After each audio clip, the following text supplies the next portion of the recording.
In many countries, using a camera or taking movies can get you into trouble. That is not supposed to happen in New York City, yet as police cleared Occupy Wall Street protesters from Zuccotti Park in Lower Manhattan on November 15th, a number of journalists were roughed up and arrested. Many were prevented by police from documenting what happened that night. Police Commissioner Raymond Kelly should take a hard look at how officers ignored the department's guidelines for dealing with the news media, which prohibit interfering with news-gathering activity.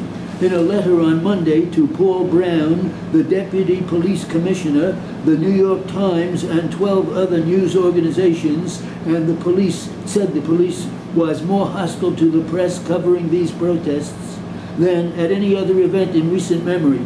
Before clearing tents and other structures from Zuccotti Park, for example, a police representative asked journalists in the area for press credentials. Reporters and photographers do not need credentials to be in a public area. The passes are supposed to give them better access, but those who admitted having passes were instead herded to a penned area blocks away from the police action. At another spot closer to the park, police were carrying a protester covered with blood when a photographer raised his camera. When two police officers spotted the camera, they shoved a barricade into the photographer, screaming that he was not permitted to take pictures even though he was on the sidewalk. The letter from the news media says extra training may have helped avoid the numerous inappropriate, if not unconstitutional, actions by officers. A place to start would be a review of the 1999 reforms and the police statement issued by Police Commissioner Howard Safir that year.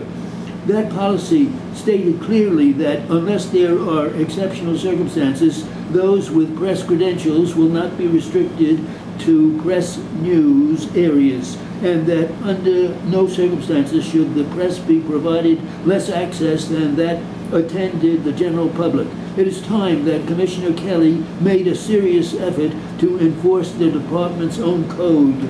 It's raining, I think, and then wonder what the it is that is doing the raining. Ordinarily, that's just a linguistic question, but on a cold November day, it feels like a philosophical problem.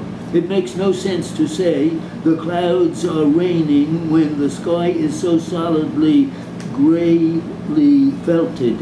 In the past posture, the horses stalled or the hair slicked, hind legs cocked. I conclude that what is raining is the rain, a phrase that sounds like the opening of a grim Anglo-Saxon lyric. The trees are coming into their winter bareness. The only green is the lichen on their branches. Against the hemlocks, the rain is falling in dim, straight lines. The suggested sugar maples on the far edge of the pasture have nothing to say about the rain, only the wind. This is the time of year when all the houses have come out of the woods, edging closer to the roads as if for company. It will sound strange to say that on a day like this, my thoughts are never far from the chickens, but it's true.